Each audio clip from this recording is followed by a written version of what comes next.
so that you can know what questions can be asked. Interact also together. Yeah, that's fine. Salam, how are you doing? Alhamdulillah. How about yourself?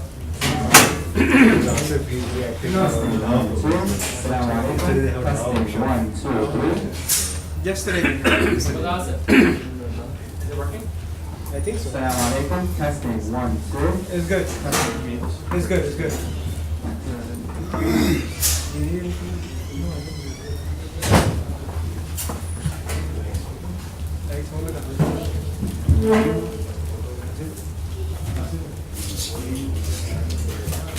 If you want, it is.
No, it is. It's just I don't want it to. I don't want your. I want to see the difference.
Testing.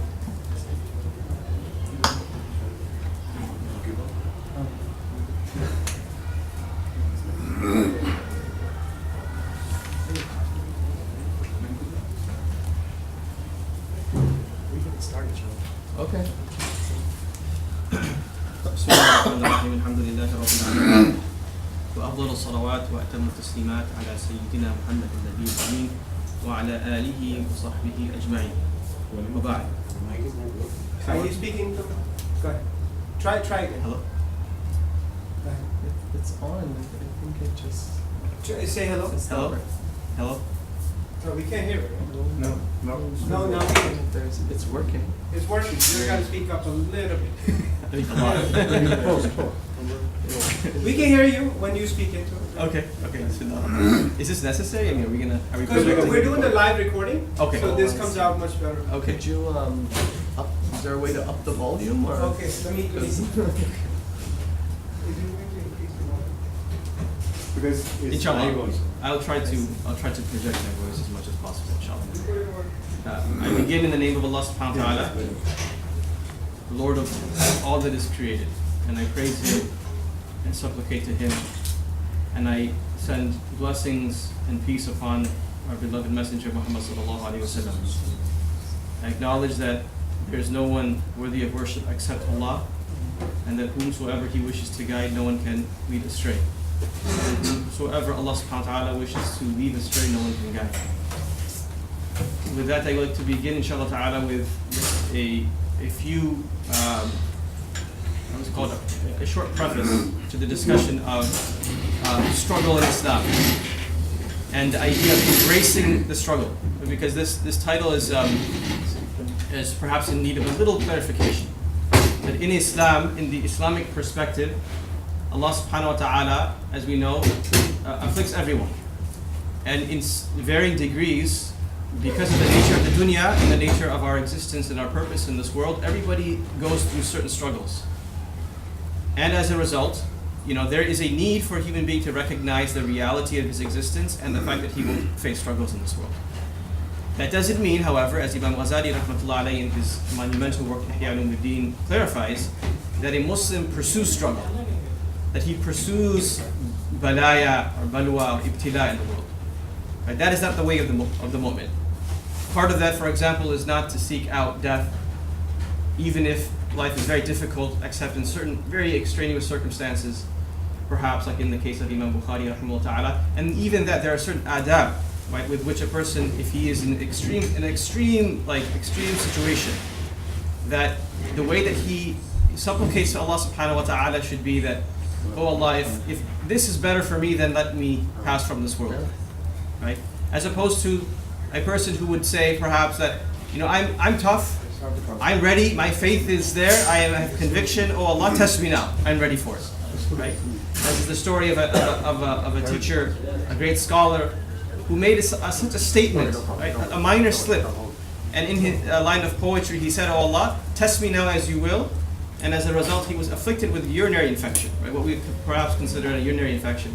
And so he would go around in his pain and in front of his students, and he would say, "Kadhiba ammu," right? That your uncle, referring to himself, has lied. He's basically saying, I'm a liar, I've made a false claim.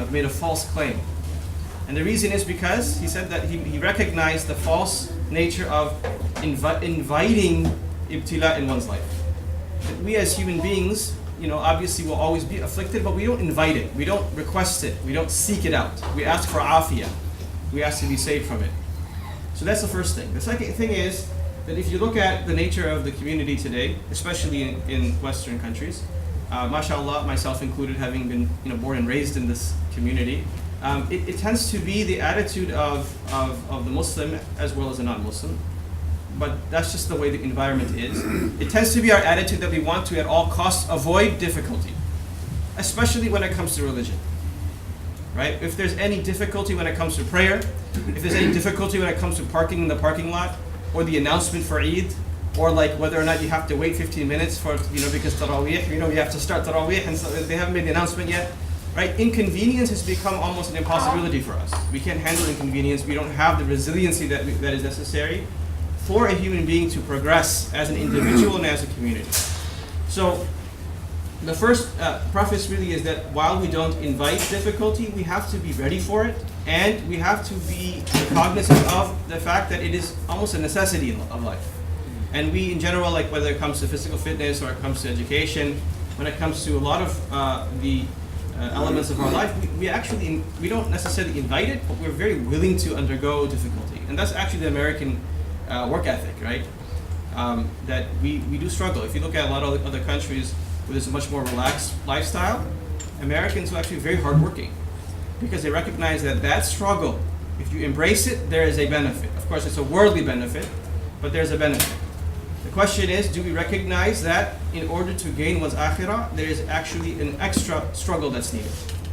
So when we discuss the idea of reframing our minds, right, and our cognition so that we can actually extract benefit from suffering, and Dr. Hoooman, inshallah ta'ala, will speak a lot of this from the perspective of modern psychology as well, and how there's already been a recognition of the importance of what the Islamic tradition had taught us very early on, and of course we find this example in the Prophets ﷺ, that there are a number of benefits. And in fact there's a risala, a small treatise written by Izzuddin ibn Abd salam called in Fawaid al-Balwa, or in another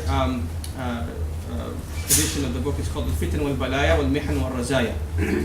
And essentially it enumerates 17 benefits of difficult or struggle, 17 benefits of trials and tribulations. And he says, and this is where I'll finish with the preface inshallah, and then hand the mic over to my colleague inshallah, Dr. Hoooman. And we'll be doing this in sort of a back and forth format. He'll explain a little more inshallah. But one of the things that Izzuddin ibn Abd salam mentions is that the benefits of trial and tribulation will be acquired in proportion to the rutbah of the person, the status of the individual. And that rutbah is essentially spiritual and theological.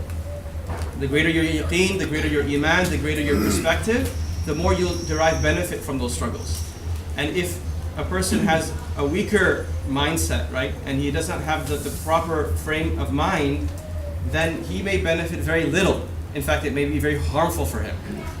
Right? That ibtila can become a means of great harm and punishment because it leads to shikaya. So may Allah subhanahu wa ta'ala, of course, make us amongst the first category of those people who benefit greatly from ibtila. But we have to keep that in mind, that it's not necessarily the case that everyone is going to benefit equally from the same difficulty. A natural disaster may encompass a huge community of people, and a variety of different types of individuals based upon their status will benefit in a different way. And some will actually, for them it will be an adhab, and for others it will be rahmah. And that's the ajib nature of Allah subhanahu wa ta'ala's system. With that, inshallah ta'ala, I'll pass them. Bismillahir Rahmanir Rahim. Alhamdulillahi wahdah wassalatu wassalamu ala man la nabiyya ba'dah. رب اشرح لي صدري ويسر لي أمري واحلل عقدة من لساني يفقهوا قولي سبحانك لا علم لنا إلا ما علمتنا إنك أنت العليم الحكيم ربنا زدنا علما. السلام عليكم ورحمة الله وبركاته. MashaAllah, we have a good and tight crowd, small group, MashaAllah, and it seems from that the sisters are not here because MashaAllah, I think their resiliency is a little bit higher than ours. So maybe they feel that they won't necessarily need this as much as maybe sending their husbands to this so that they can get some changes and while they take care of the kids most graciously. This seminar, I think we're going to divide it into two larger portions. If I was to categorize it, and Maulana Bilal gave a good introduction to sort of the idea of suffering and really the goal of what we're trying to achieve here. The first category will be our discussion of which I would like to present on the nature of human beings as a social creature, social cognitive creature, thinking kind of being. The second one I'm going to kind of rush through, so don't worry about the second one. And then the third is we're just going to jump right into the 17 benefits, inshallah, and see how far we can get. We might cover the major ones that we think are most relevant, or if Allah wills and permits, we might go through the whole thing, inshallah ta'ala. So now I'll go ahead and jump right into this idea of the social modeling. We're social creatures by our very design. and how we relate to the world is based upon the ideas and concepts that we develop. When you're growing up as a child, the fact that everybody's sitting here today quietly, listening, watching the screen and looking at us, and some people are writing things down and taking notes, this is something you've learned. Meaning what? The construct or the idea or the norm, what's normal, and how to behave in a particular setting, right? And in the same way, we relate to our worlds with these particular ideas and beliefs. So you have a belief of how you should conduct yourself, how a classroom is supposed to look. If Mona, Bilal, and I came up here and we were doing jumping jacks, right? You would be pretty confused, right? You'd be thinking, what is going on here? It totally breaks your concept of what a classroom workshop, seminar setting is supposed to be like. In the same way, we deal with our expectations of marriage, of our spouses, of our children, of the masjid, of job, economy, how a society is supposed to be developed. We have all of these ideas of what is a normal, acceptable way of being able to operate in these settings. And intimately connected to that, the way that we think is also very much related to the way that we will feel. Just as a demonstration, if I asked everybody here to close their eyes and for 2 minutes think about all of their financial troubles, at the end of the 2 minutes, how would you feel? We need more time.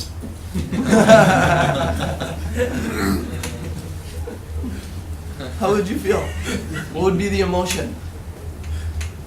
You feel pretty anxious, stressed out, right? Yeah, frustrated, Okay. anxious. So if I asked you to close your eyes and think about your spouse and how she frustrates you all the time, all of the reasons why she frustrates you. And Even there's more no time. sisters here, so vice versa. What was that? Even more time. Like, you could write a book about it. So how would you feel? You feel pretty frustrated and angry, right? So, and if we did the exact opposite, and we said, sit and think about how your spouse does so much for you, how would you feel? You feel pretty grateful and satisfied, right? So now the lens that you see the world is impacted by the way that you perceive the world and what's going on, how you make meaning in your mind. So when you go home and you see your spouse, depending on which side we went with, you will either be frustrated with her or you'll be very pleased with her. Now, this in modern psychology they call the idea of resilience. The way and the way that you shape your mind, the ideas and beliefs that you have will impact your experience of the world. And oftentimes we view suffering and tragedy through the lens that it's very negative or bad. The essence of this workshop or seminar is to actually disprove that to the other extreme. To demonstrate that actually it's khair. عجبا لأمر المؤمن إن أمره كله خير. إذا أحب الله قوما فابتلاهم. If Allah loves a group, a community, He will try them. If Allah loves, that amazing is the matter of the believer, that everything he experiences is khair for him. Well, some people will say, how? Because we have all the negative thoughts in there, but what are these benefits? How do you mean it's khair? So first of all, we're challenging and breaking the notion altogether, right? That this idea that we have may not be necessarily healthy, because if you experience the world this way, when you experience hardship, you will feel what?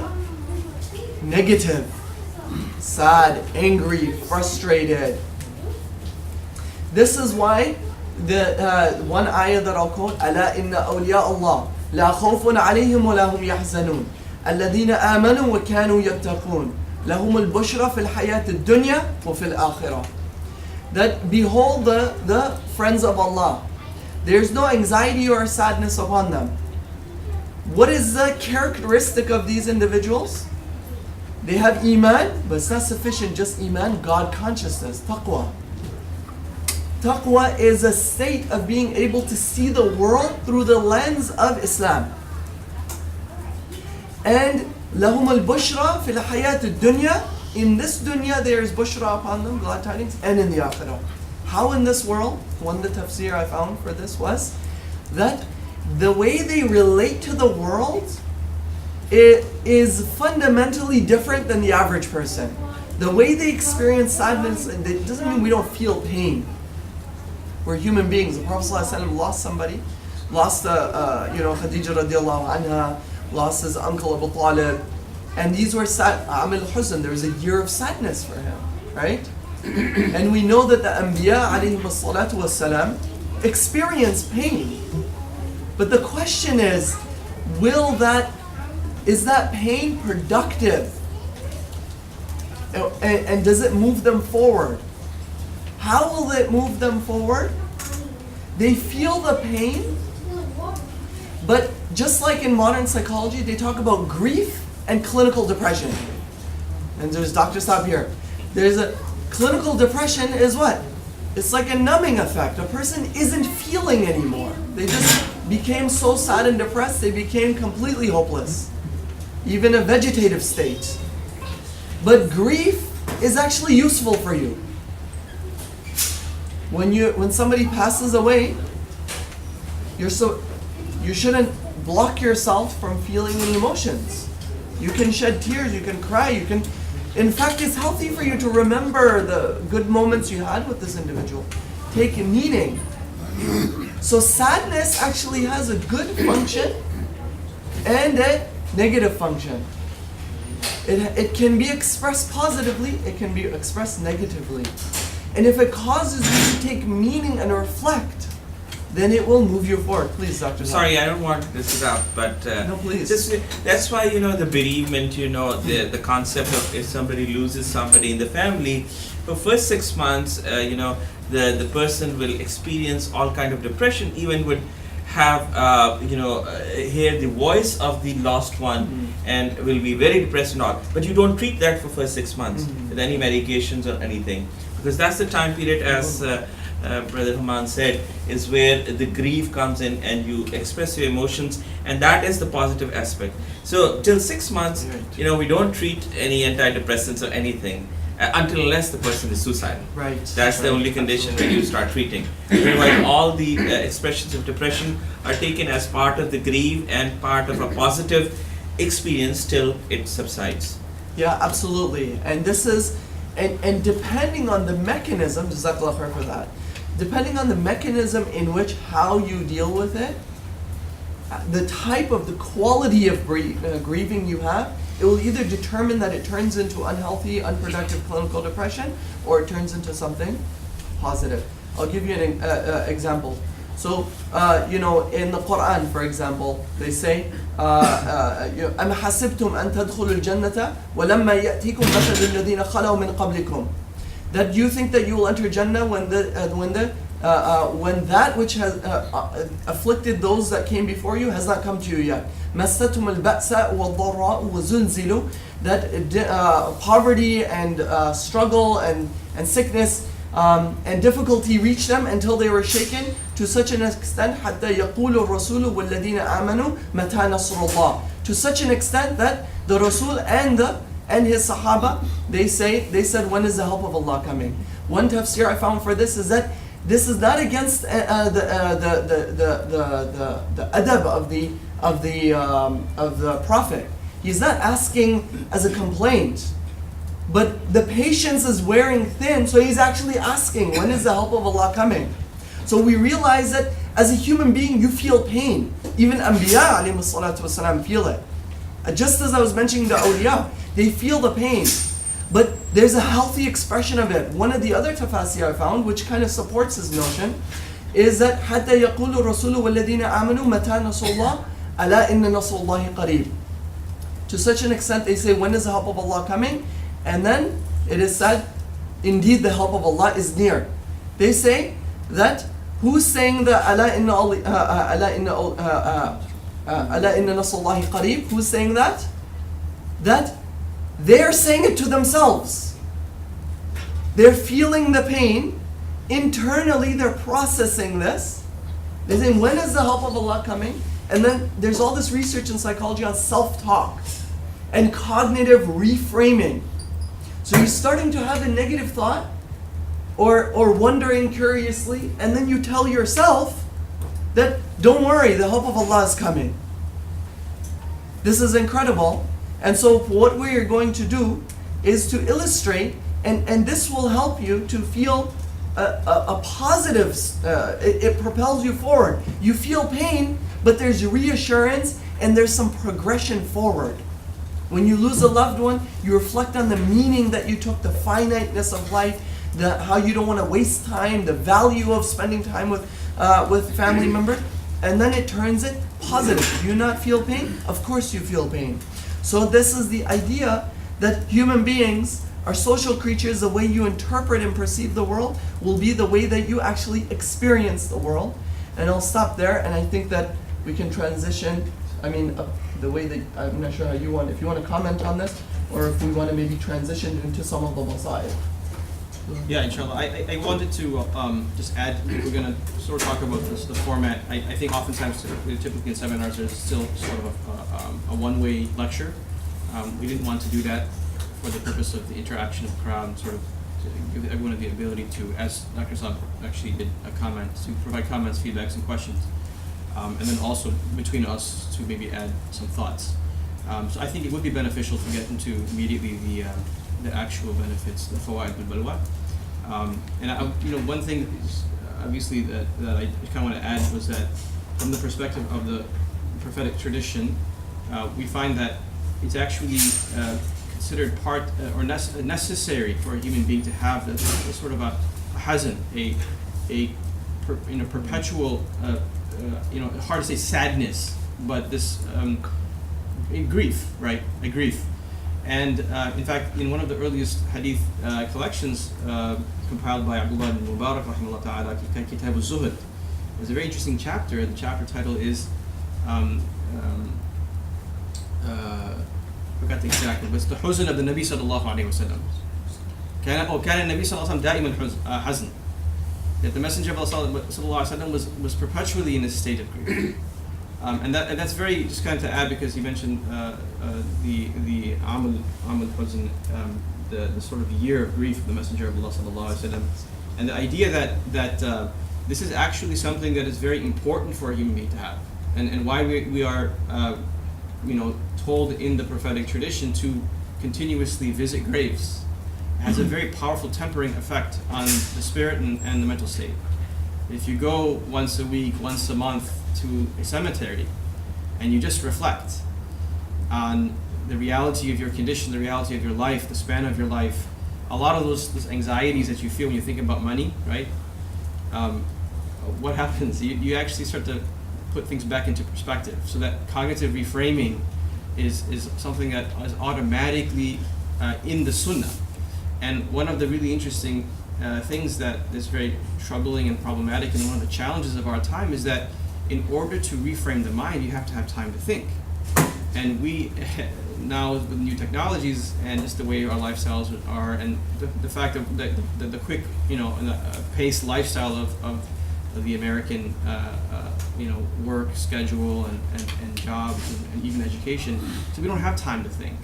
And any part of the day in which we have some free time, we slip in something or the other. And we have so many chances now with our cell phones and with television and even sometimes just even through social interactions, that we don't actually have time to sit for 15 minutes and reflect.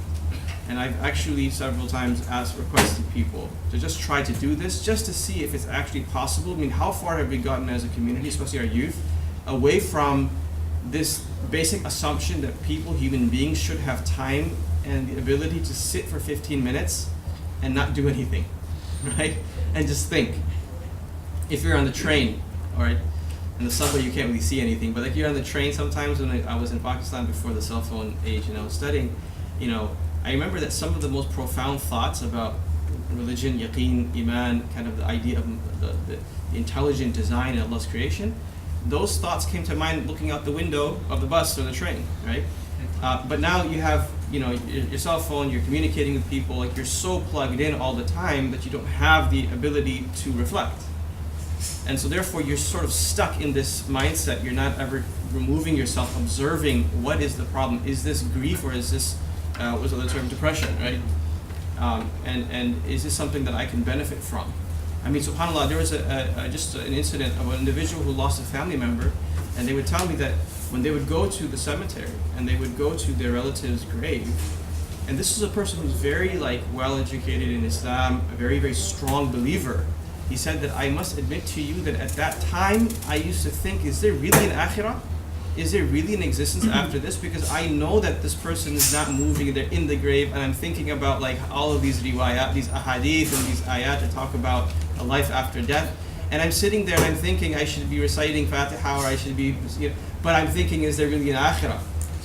And so when he said this, I knew there was a point to it, because he was admitting that I had this sort of challenge in my mind about faith and whether or not there's really a God, there's really Allah, whether there's an akhirah, whether there's a alam barzakh, there is this universe beyond this universe or this world before the world. But he said that because I had the time to reflect on it, I was convinced of it. I mean, I had this time to think about it, and I sort of challenged myself mentally, and it was the most positive experience, he says, in regards to belief in the hereafter. I mean, if I hadn't had the time to think in just 5 minutes looking at the grave, having these thoughts, and kind of welcoming the opportunity to reflect on it, and I didn't even let myself question the akhirah, I just blindly accepted it, I wouldn't have gone through that process of convincing myself of this, and that becomes true iman, right? So one of the challenges with a lot of these fawaid is that you really have to think about them. Right, you have to spend time on them, and that requires us to become people of, again, reflection. Imam Ghazali rahmatullahi alayhi in his Ihya al-Ulumuddin speaks about this consistent theme. That number one, he talks about moderation in your temperament. Number two, he talks about this idea of being people of ahl i'tibar, people who see lessons in things. Like when we are in the month of Muharram or in the month of Dhul Hijjah, and there are all these practices, right? The manasik of Hajj. Imam Ghazali talks about how each of the rituals of Hajj is going to reflect into the akhirah. So when you're standing in Arafat, it's like you're standing in the Maidan in the akhirah, right? When you are supplicating to Allah, or when you are moving with these huge crowds of throngs of people, it's like the movement of the people, right, from one place to the other in the akhirah, over the sirat, etc. And so he finds there's so much syllogism in every element of our life. But if you don't have time to reflect on that syllogism, on those metaphors, then you're not going to find the lessons in anything. And so one of the challenges I think that we have today in terms of cognitive reframing is this the ability to take time out to reflect. And then when we suggest this to people, they think of this as, maybe this is some innovative practice, or this is some weird psychological technique, that's some modern idea. And yet our tradition teaches that the Prophet ﷺ before Nubuwwah used to spend extended periods of time just sitting in reflection. Right, in a cave. Right? This is not some left-wing liberal yogi practice, right? This is a part of our deen, to sit and reflect about our deen, right? In fact, many of the ulama argue that iman, you can't do taqreed in iman. If you follow madhab, that's fine in fiqh, but you can't do that in your faith. Faith requires, conviction, and conviction requires reflection. And so the brother was announcing upstairs about this idea of how young people of a certain age, they really have this unfortunate weakness in their faith. It's one of the challenges in that is that people aren't taking time out to even think. And we're even educating ourselves in vocational training, as we were talking about this over breakfast. Even the fields of education in which our youth are going into, they don't require reflection. They don't require you to think. There's no philosophy class, literature. We're just basically studying the hard sciences. Yeah. I think just to re-emphasize the point that Maulana Bilal is making is this idea of the tafakkur, is that, just to sort of add a little bit from sort of a psychological element, is this idea of brain training that's been going around a lot now. They say that, and there's all these workbooks that they make available for practitioners. I don't know if you've seen them, right? So they're sort of brain training. So they say, for example, somebody who's got OCD, what they've done is that they've trained their brain. Initially, it was just sort of some waswasa, some doubt or thought, and then they keep thinking about it over and over again until they train their brain to be consumed by those kinds of thoughts. And so what consumes our mind generally, oftentimes, anxiety being the most common, 1 in 4 people currently have anxiety, right? To such an, that we're always consumed with what our worries are, right? And so our minds are completely filled doing tafakkur. We are doing tafakkur, but not that kind of tafakkur that he's talking about. We're doing the tafakkur that's actually making us anxious, which actually, subhanAllah, is this brain training that causes us to be consumed by this, that we're always anxious. And there's this illusion that one day we're going to reach comfort, right? Okay, after I pay these bills, after this job, I need to change my job, I need to change a city, the common denominator is you're still the same person. It doesn't matter where you go, right? It's the change isn't on the outside, it's on the inside, right? And if you have the capacity to be able to retrain your brain, and when you retrain your brain, if you focus on that which is meaningful, like tafakkur of maut, for example, or dhikr al-maut, or remembering death, or going to the graveyard, it really brings things into perspective. As he mentioned, now going to the graveyard, let's say if somebody was diagnosed with a fatal illness, your bills next month or your career aspirations are out the window. You don't care anymore. You're dealing with death. Death has knocked on your door. And what does this lesson have us do? Is that there's a training that we need to do, is to actually stay with that which we control and let go of control, which we call tawakkul. Tawakkul and tafakkur will help a person achieve that, is being able to reflect and say that I do not control what happens. I control the actions of right now and today. I don't have ultimate control over any of these things. And anxiety is all about control. Anxiety is all about control. You're planning so you can control things. You're thinking so how you can exert more control. And the exact opposite of that is being able to let go of control. And part of letting go of control is being able to actually be present. For example, for you to be present here at this seminar, I'm sure you've had some intrusive thoughts try to come and take you away. Oh man, I just remembered I gotta do something for my wife. She's gonna be upset if I don't come home on time. I wonder when this is over. Or should I text her right now? Or should I answer this message? All these sort of thoughts that take you away from what we call in the Arabic language for the present. Thinking the thoughts about the present are called dhawq. It's incredible.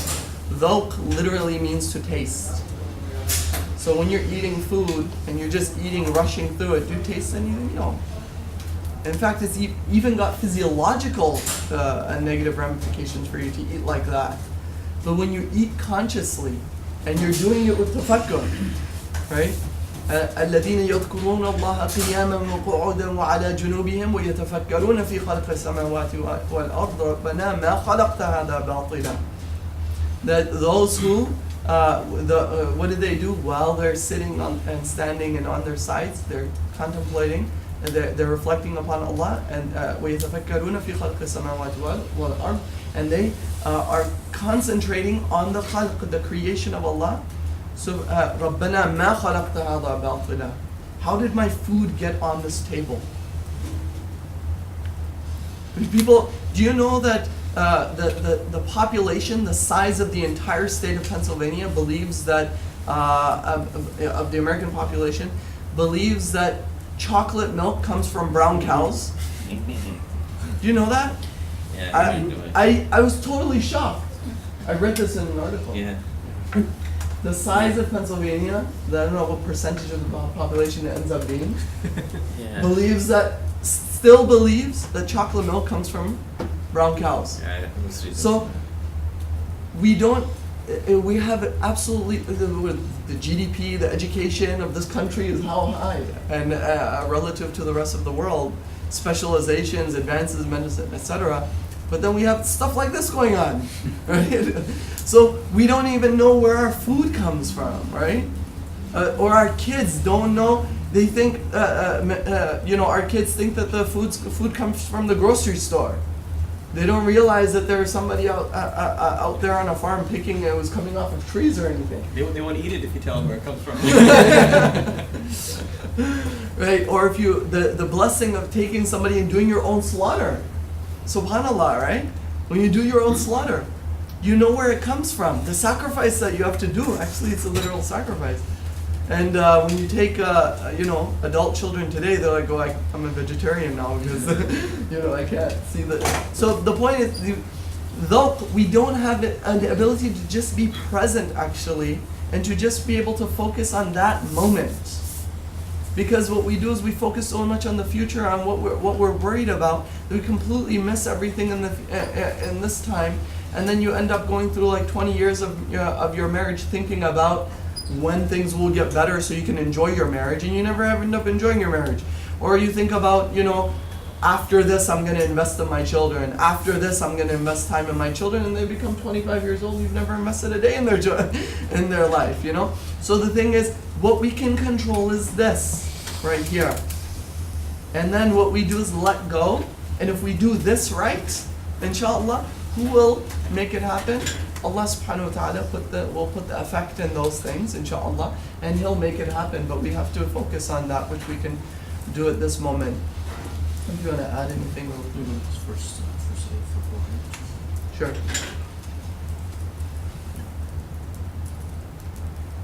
We're going through the slides so you can understand why We covered a lot of this. we need to have more than one session. Yeah. This is so you invite us again. Just want to give you a little taste. Here, look, there's all this other stuff we can talk about. So Sultan Ulama Izzuddin ibn Abd Salam, he says that one of the first benefit, and perhaps the most important of the benefits of al-ibtila is ma'rifatul rububiyyah. Ma'rifatul rububiyyah meaning recognizing this attribute of Allah, His Lordship, His being the Rabb. And the Rabb, according to some of the linguists, comes from tarbiyah, in fact, the same root as tarbiyah, which means the one who progressively develops something from stage to stage. And to recognize that the hand of the Rabb in everything, right? And the power of Allah subhanahu wa ta'ala, and therefore also the second part of that which is connected, which is the recognition of the ubudiyyah of us, right? That we are our incapability or our servitude, slavehood really, right? That we are Allah's slaves and basically therefore incapable. And everything dependent upon the will of Allah subhanahu wa ta'ala, the power of Allah, that comes through ibtila. And just to give one example, because we're going to go through these quickly inshallah ta'ala, and the result of which should be الَّذِينَ إِذَا أَصَابَتْهُمْ مُصِيبَةٌ قَالُوا إِنَّا لِلَّهِ وَإِنَّا إِلَيْهِ رَاجِعُونَ. This is what the manifestation of this recognition, that when you are afflicted, then you say, Inna lillah, we are from Allah, to Allah we will return. That comes about as a result of the recognition of a person's, you would say, his inability. A lot of us, for example, we have gone through life and achieved much through hard work, or through even inheritance, right? But at some point in everyone's life, you're challenged by shaitan and the nafs to believe that you are completely capable. You have complete control over your destiny. And you sometimes become so independent of everyone, all human beings, which is desirable, that at some point perhaps shaitan whispers into your ear that maybe you're even independent of Allah. So there are oftentimes reminders that even no matter how wealthy you are, how powerful you are, no matter what position you sit in, at the end of the day you could be afflicted by a sickness and you have no power to cure it. I give you an example. There was one person who was one of the greatest people I've ever met in my life, was afflicted with a terminal illness, and when I went to visit them, a great scholarly person, he said out of gratitude that Allah subhanahu wa ta'ala had one lesson left to teach me that I have not yet experienced, and that was what? Complete ajizi. be completely I have no, I can't urinate on my own. I have to use a tube. I can't get up on my own. And this person who had achieved such a position of istighna in his life, a complete independence, that Allah subhanahu wa ta'ala, for rafat darajat, to raise his ranks in this world, had given him a taste of ibtila in order to, of course, in the akhirah, to raise his ranks even more. And I was really fascinated by that perspective that a person, because of the rutbah that they had already achieved, the status they already had achieved in terms of faith and conviction, that they saw that benefit. In a terminal illness, in which the pain is probably unbearable, it's not completely unbearable, but almost unbearable. Why? So that a person can recognize that, at the end of the day, Allah subhanahu wa ta'ala controls things, I don't control it. There are certain things that I have absolutely no power to rid myself of, even if there's a cure for it eventually. But if I'm not cured, that's because Allah subhanahu wa ta'ala is capable, I'm not. And this just leads me to the hadith of the Messenger of Allah sallallahu alayhi wa sallam. And the wording is very fascinating. Al-kayyisu man dana nafsahu wa amila lima ba'd al-maut, wa al-ajizu man atba'a nafsahu hawaha wa tamanna 'ala Allah. That the Prophet sallallahu alayhi wa sallam said that the intelligent one, al-kayyis is like the intelligent one, the brilliant mind, right? Is the mind of the person that is able to suppress his nafs and then act and behave in accordance with the future, meaning the real future, which is the akhirah. Lima ba'd al-maut, what is after death. That is the mind of a true genius, that everything that he is doing and acting and the way he behaves is in accordance with what will happen in the future. Is a good investor. Wall Street investors are not as intelligent necessarily as the one who's actually investing in his akhirah. Why? Because that person recognizes that that's all like the blink of an eye. What's going to happen after that, right? You really haven't put money away into the real bank. Well, ajiz, and I've seen translations, it's very interesting, I've seen translations where they say that the unintelligent one, or the fool, or I've even seen the idiot, right? This is the one, man atba'a nafsahu hawaha, that subjugates himself to his desires, his nafs to his desires, and then has hope in Allah subhanahu wa ta'ala. Wa tamanna 'ala Allah. Like he doesn't do anything in order to acquire good, but he's like having hope. But the word Rasulullah sallallahu alaihi wasallam uses is al-ajiz. The ajiz is the one who's really incapable. The opposite of a person who has qudra is the one who is ajiz. That's like mentally ajiz person, physically ajiz person, and even in his i'tiqad and in his belief he's ajiz. The person is completely incapable because he can't even think properly, right? If he says that I'm not going to do anything in order to prepare for my akhirah, but I'm going to still have like this belief and this hope. And just to give one last interesting metaphor, Ghazali rahmatullahi gives, he says that iman is essentially between two extremes, between khawf and the raja. And what is raja? This is where he also talks about how your past is what your dhikr, memory.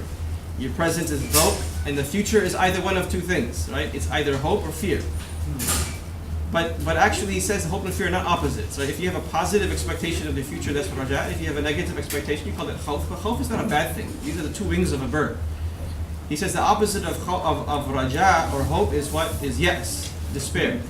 And he gives an example of the difference between what he calls tamanni or raja. He says, essentially what the Prophet ﷺ is referring to as an ajiz is the one who, like a farmer, who doesn't farm, doesn't plow the soil, doesn't water, doesn't plant the seed, doesn't do all of the hard work and put in the labor in order for them to be some result, and hopes that, the crop is going to grow. Like he says, the example of the true person who has raja and hope in Allah subhanahu wa ta'ala is the one who that he labors and he toils and he prepares the soil, he plants the seed and then he waters it, and he does this for months, and then he says, he sits back and he says, now I can only hope and trust in Allah subhanahu wa ta'ala. That is raja. And that is part of faith, that is part of iman.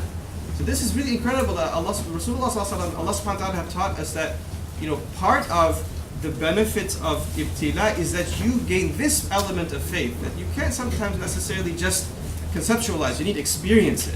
Once you experience ibtila, then it's like, okay, now I understand how ajiz I really am. How ajiz I really am. I mean, subhanAllah, if you ever come across a person who's a public speaker, lose the ability to speak. They lose their ability to speak.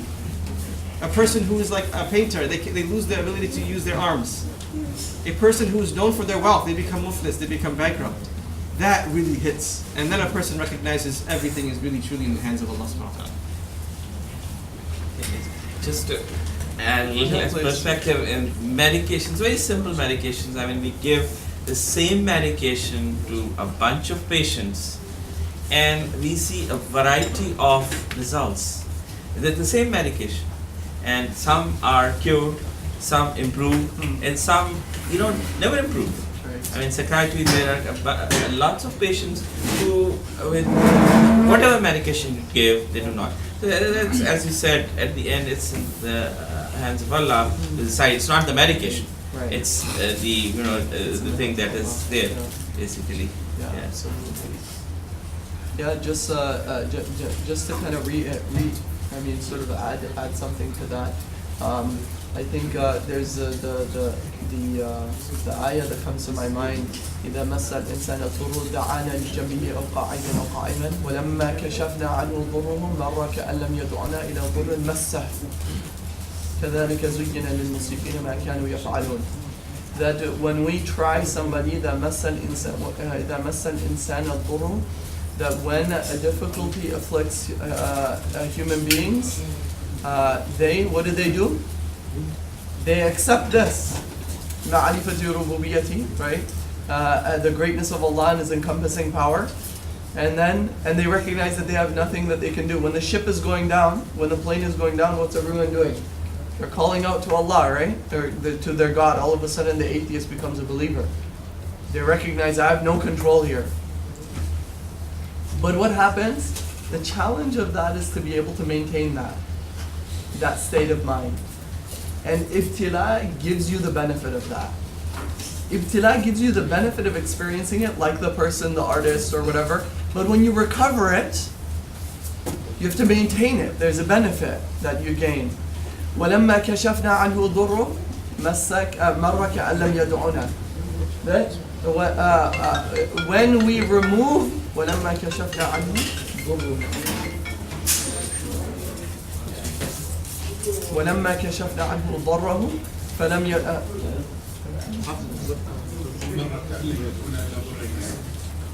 ولما كشفنا عنه ضره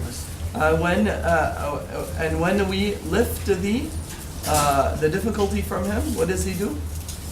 He continues on as if it never occurred. You understand? So that's the nature of human beings, is that we'll forget the benefits that we get, these unveilings that we get, and the challenge of it is to be able to have that's why dhikr is so important, right? Dhikr and tafakkur that maintains and does the brain training, because we have this concept where Dr. Saab go. He had to go. Okay, he probably had to treat some psych patients. This concept of neurons that wire together, fire together. Brain training is all about that. So the more you wire this in, you pack it in, and it starts to connect. And so when something triggers it, then what it does is brings that positivity back. And that's actually what resilience is. Then when you experience another struggle, it brings that positive thought right back. Which Abu Zayd al-Balkhi, rahimahullah, actually is the father of psychotherapy in the 9th century from our tradition, not Freud and his kind of perverted theories. It's actually Abu Zayd al-Balkhi, and he talks about keeping a store of these positive thoughts. And this can be achieved in this way. And this is the benefit that we'll find in this. Yes, a really short point. I think bringing this home, making it as practical as possible. When it comes to upbringing of children, I think it's something really to reflect on. We're oftentimes very willing to let our children participate in sports programs. We put them through a lot of suffering, right? Wrestling, for example, they make them put plastic bags on and sweat, to lose weight, and there's a lot of difficulty. I remember I was in sports as well, and I used to come home with really inflamed knees, and have to put ice on them every day, and then actually even a tub, and the parent looks at that as like feeling good. If the child is actually the child is suffering, but you're feeling good about it. The reason is because they recognize there's a great benefit in that. I've seen this within working with the youth of our community that there are in particular certain sub-communities, right, cultures and ethnicities where they tend to shelter, especially the boys of the family, from suffering. The girls have to do all the work, the boys don't. Someone's smiling as if they know what I'm talking about. And I find that becomes the most difficult when they grow up, because those children, especially those males, they face the greatest challenges in their marriages, in their careers. They have no discipline. I know one person who didn't know how to pack their own suitcase, so they were always contingent. They were always, depending upon their sister or their mother to pack their own suitcase.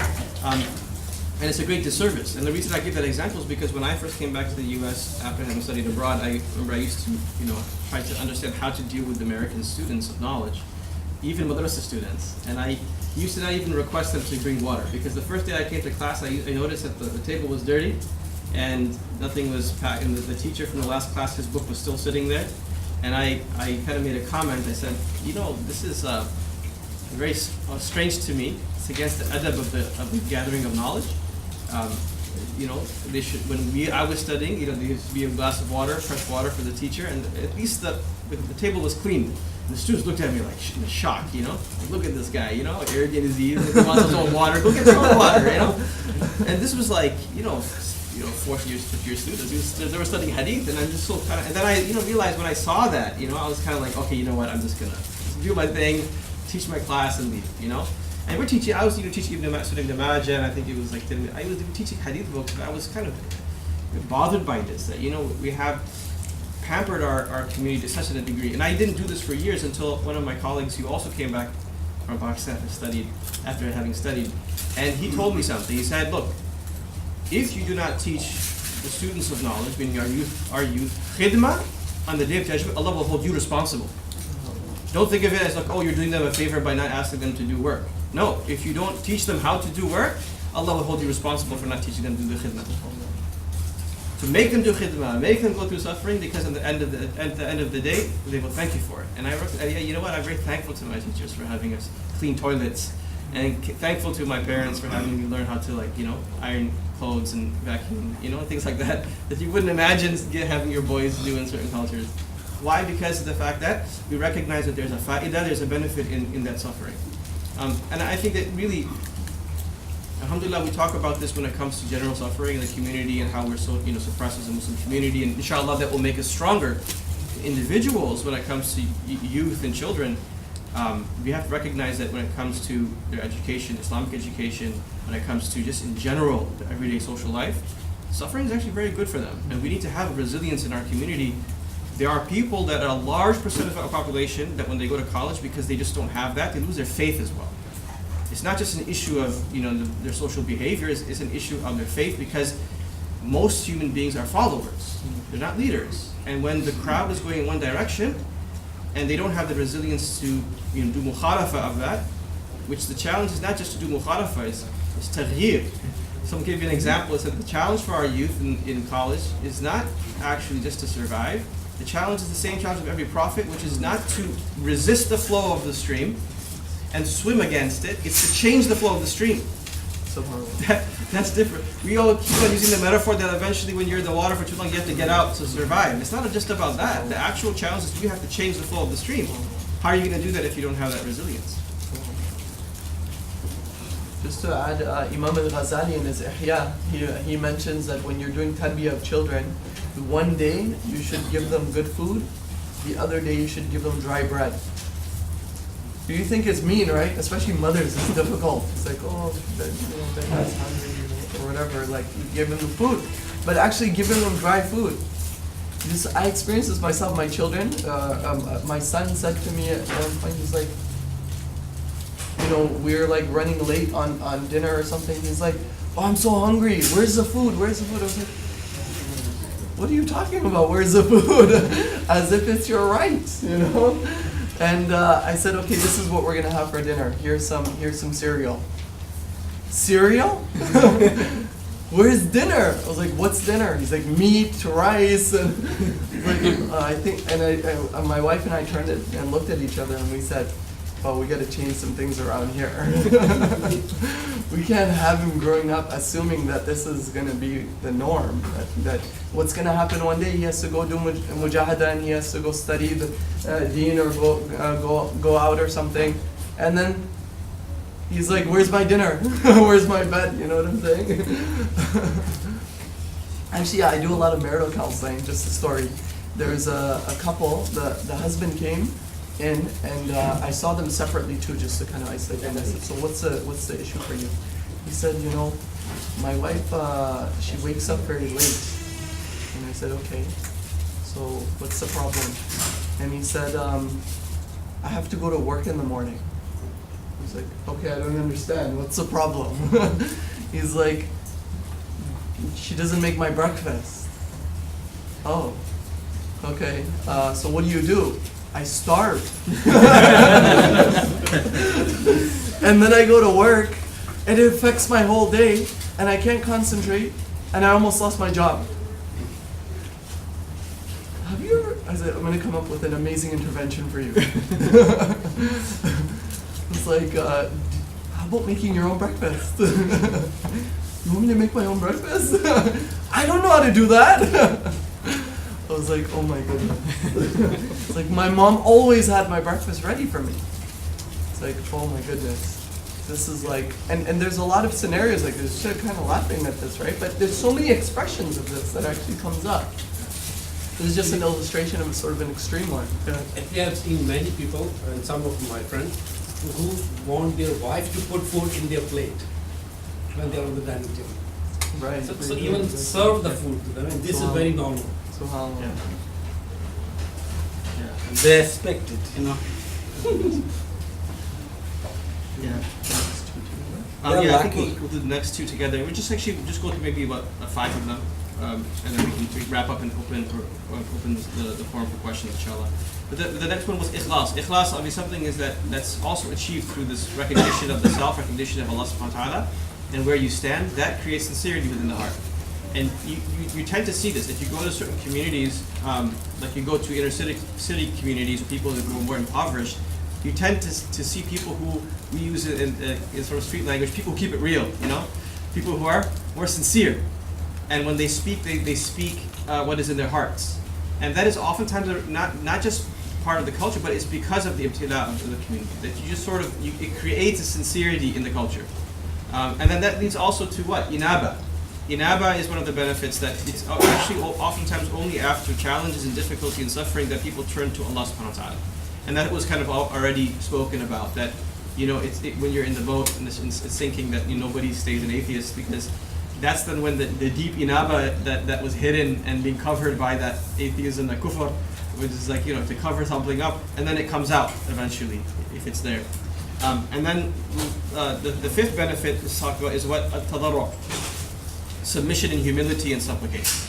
And obviously this is not just part and parcel of our religion, it is the definition of our faith. Islam is submission and surrender.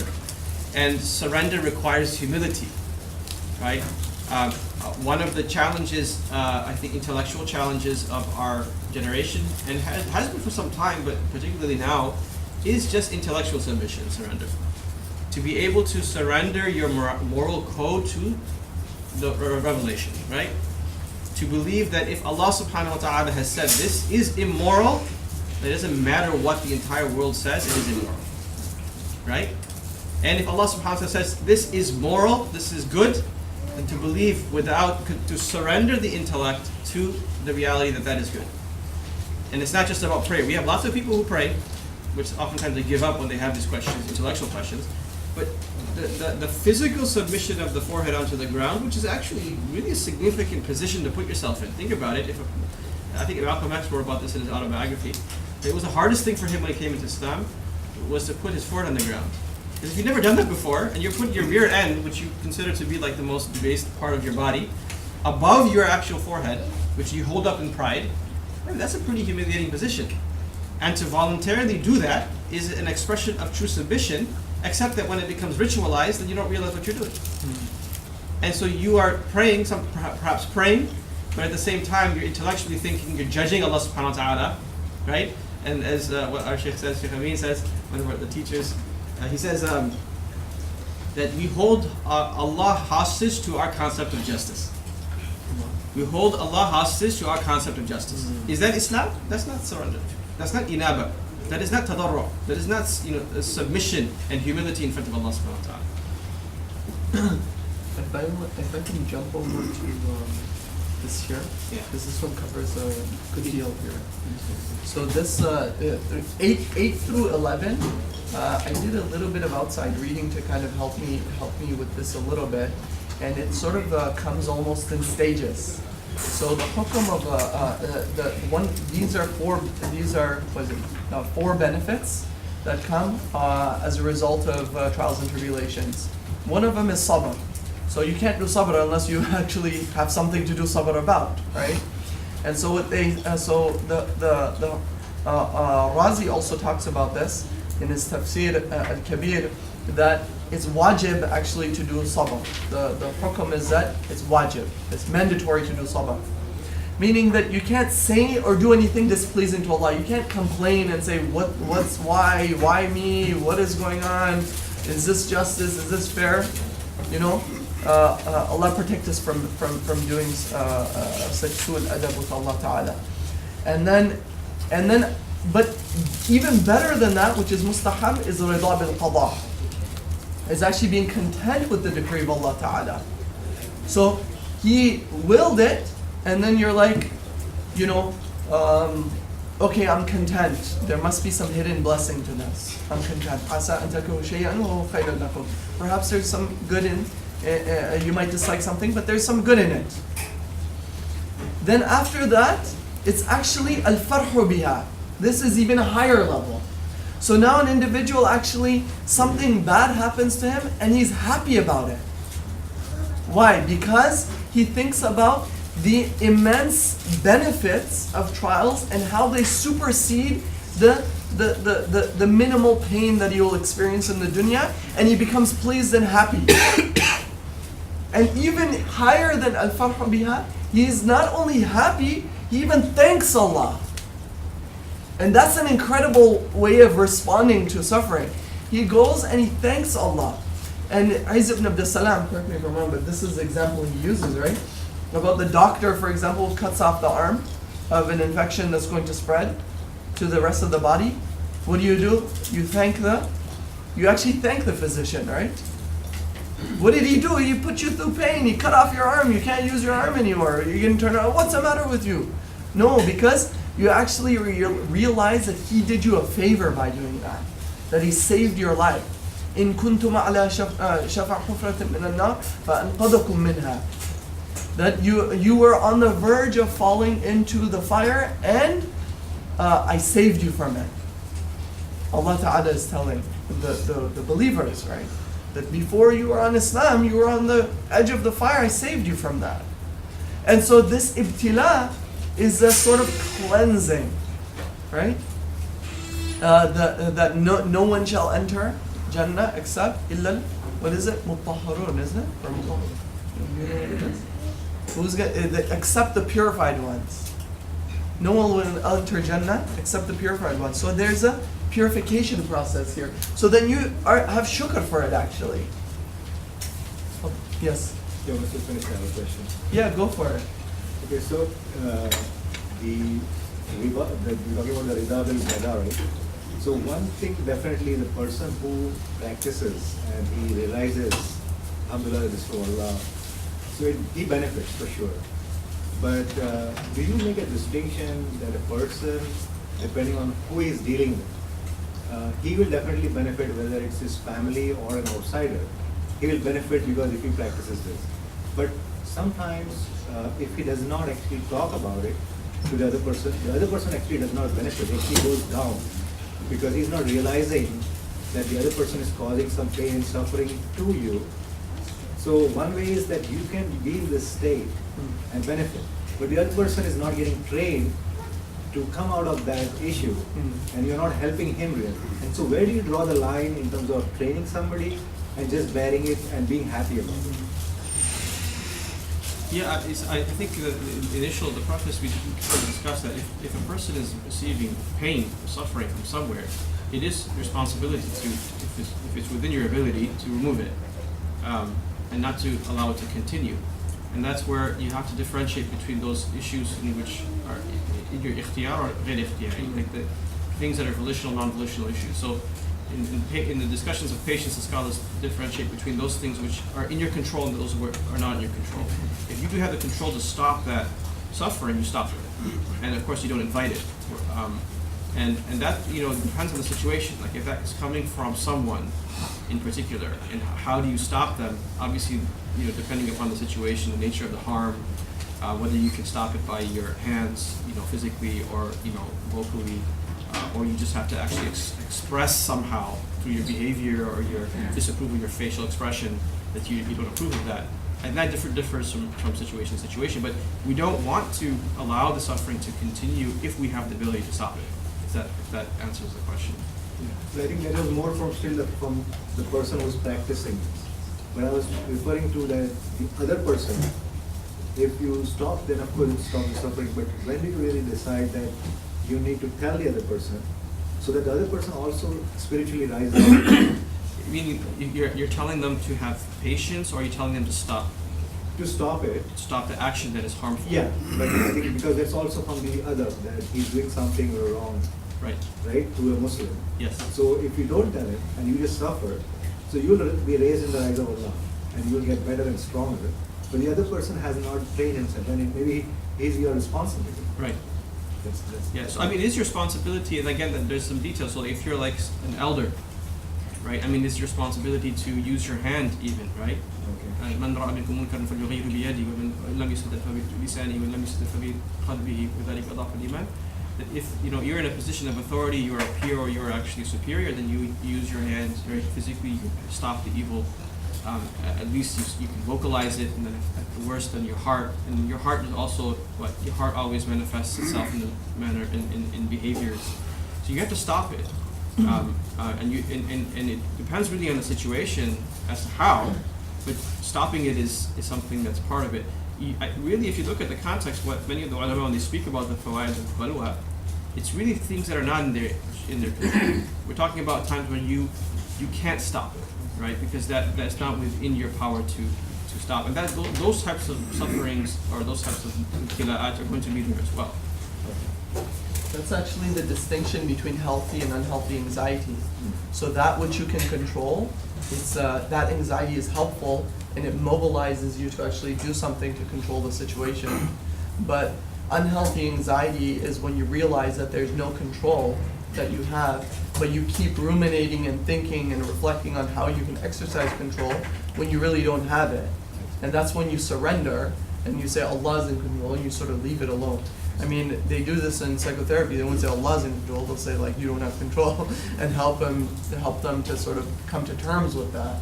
But for us, obviously it's a degree, alhamdulillah, for Islam, that we have a degree higher than that to be able to say that Allah's in control. So I understand. So what are some actions, like some practical actions that we can take in order to get ourselves away from this kind of unhealthy anxiety, or help other people who we know who maybe suffer from unhealthy anxiety? How do we approach that issue, and how do we take progressive action to make sure that they don't go through that again? That's actually the next slide. Okay. This is perfect. That's a good segue. So we've talked a lot about tafakkur. So I think that would be an element of it. So a lot of this is actually cognitive, right? So it's thinking pattern, changing one's thinking pattern. So one of the things we're taking home is that suffering is not bad. It's healthy. That insight alone helps you gain perspective that changes the nature of anxiety. The second thing is being able to distinguish between controllable and uncontrollable kind of sources of anxiety, and then surrendering, right? And then being able to use self-talk I talked about earlier, like the ayah I used regarding the Anbiya with the Sahaba, talking about when is the help of Allah coming? Indeed, the help of Allah is near. This way of being able to reassure oneself. These are sort of tangible ways that these are doables. They're not action doables, but they're perceptual doables. The other thing you can do is the power of gratitude, shukr. So I talked about shukr, but shukr can be quite active actually. And shukr has, and I'll give you, in fact, here is, so at the end of each day before going to sleep, if you write down 3 things, changing. Write down 3 things that went well during the day, and you do this every night for a week. After each positive event on your list, answer in your own words, how special is this favor that Allah has given me? This is called muhasaba, right? Looking at the good and showing shukr towards that which is good, a portion of muhasaba. Looking at that which is good, and you do that. This exercise, I sort of put Allah instead of God, right? Has been demonstrated to be shown that this exercise was found to increase happiness and decrease depression up to 6 months after the week. Imagine 1 week of shukr, 1 week, 6 months of lasting effect. Do you understand what I'm saying? So this is where a lot of the resiliency, if a person's always doing this, like if you go to the gym and you exercise all the time, very regularly, when you get called to move like your groceries from the trunk to the house, you're not gonna pass out for half the day afterwards, right? You've in anticipation, you've already done things, so you're sort of prepared and you have the ability to absorb these sorts of situations. So that's an example. Do you want this one? That was more like the reasons. Yeah. Okay, we'll just stop here. Actually, this is a good segue into opening it up for whatever. I'll just one last. I don't want to get the last word in. This is actually an individual exercise which can be done. Ulama obviously articulate this in different ways when they talk about the idea of shukr and how to create shukr. And one of them is also simply to not just individually, but create a culture of tadhkar al-ni'am, of recognition and appreciation of all the blessings Allah subhanahu wa ta'ala has bestowed upon us. And that has to do with your conversations, the company that you keep, the environment you create, the masjid. Positive talk, positive conversation.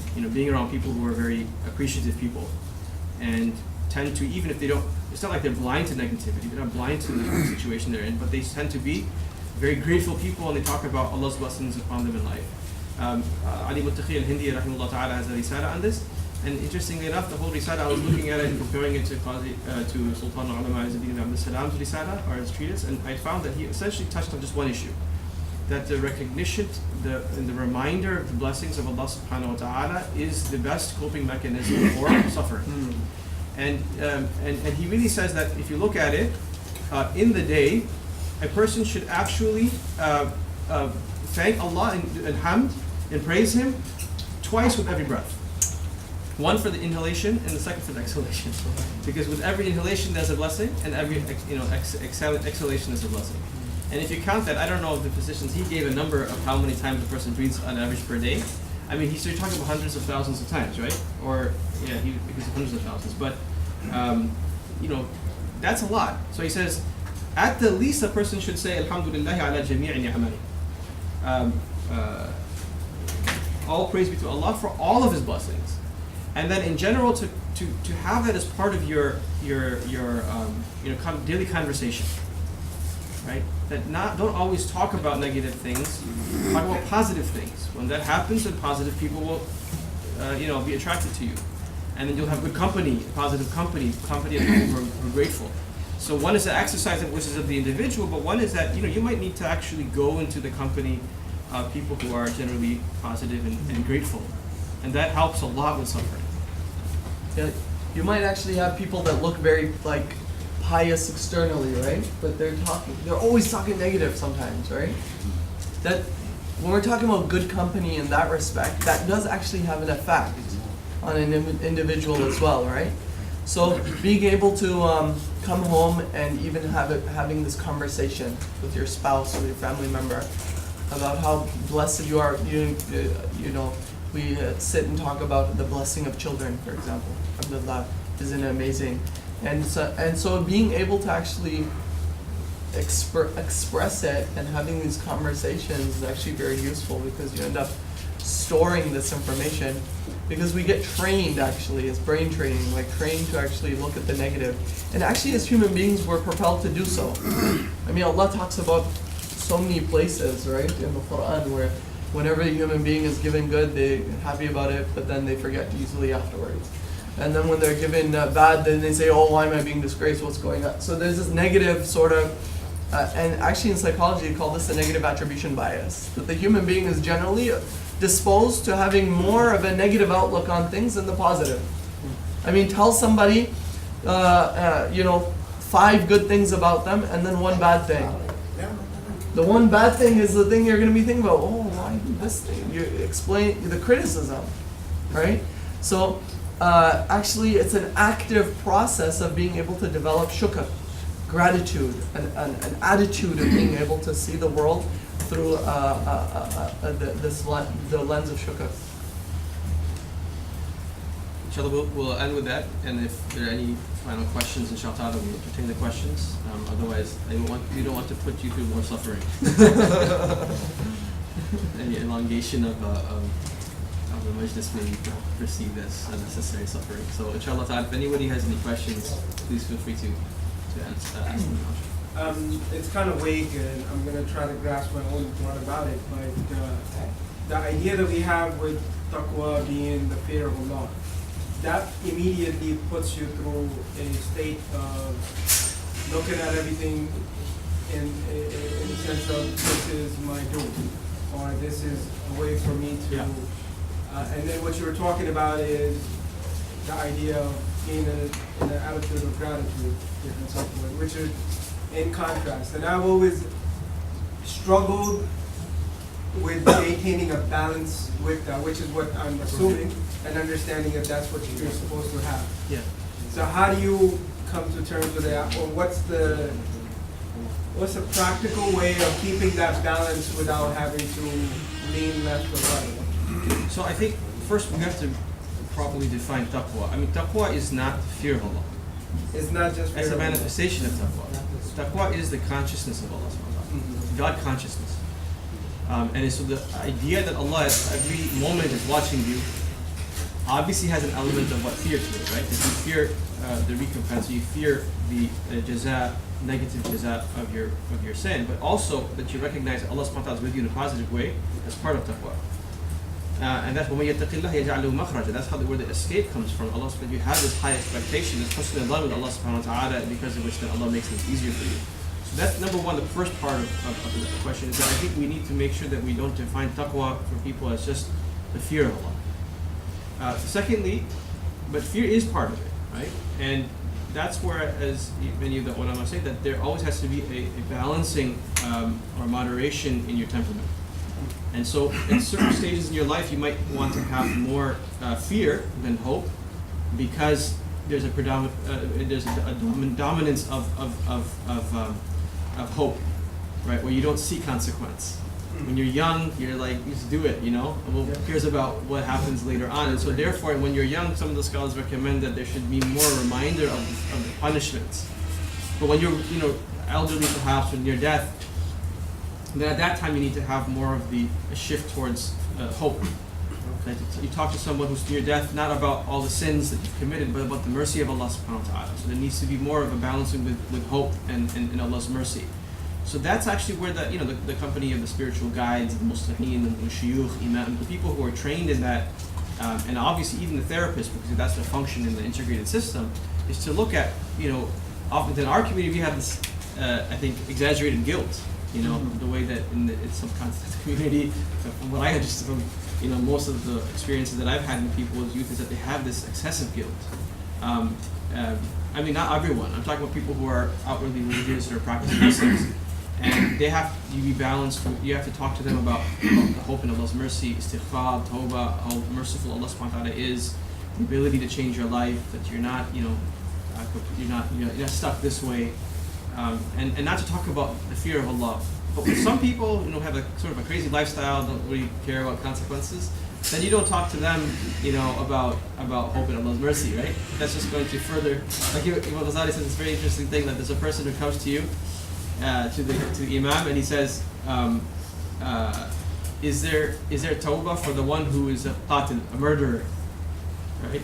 So if he's on the way to go murder someone, the answer is no. And if he's already murdered someone and now he's, maybe there's already the criminal case is over, and now he's thinking, my past is haunting me. Is there any tawbah for the murderer? And you say yes. The answer is different. Why? Because the context is different. So you have to look at the individual and how to come to a balance. Yeah, in fact, this also has clinical manifestations, right? In terms of, I think it's talking about like individual case, there's stages of life, but there's also case specific, right? And in the case of the murderer, I mean, I deal with this in my, and this is a sort of one of the models that we use at Khalil Center, is the idea of i'tidal and of counterbalancing. So for example, in some cases, like one case I had of a gentleman who had, he was addicted to watching illicit things on the media, on the computer and all of that. And there's young ones around, so I'm sort of censoring a little bit. So, he didn't seem to have much hope. He was just sort of like coming to therapy just so he gets an idea that he's working on things, but he's not actually doing anything. He wanted to talk about other things than his actual problem.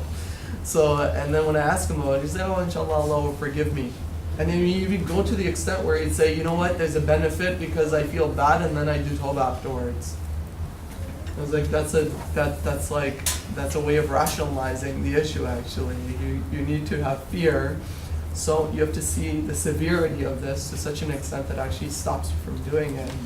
And then on the other extreme, you have folks that are just so anxious, like somebody like OCD, right? They're so anxious. My salah is not going to count. My wudu didn't count, and all of that.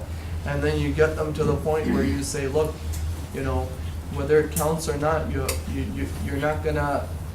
You have to hand that over to Allah and have rajah that we're a human being. We're always gonna give naqis ibadah. There's no such thing as perfection except with the anbiya. They'll have the perfect salah, and so it's going then the other direction to be able to then counterbalance them to say that no, you need fear here. You need more rajah, but it always does have to be balanced.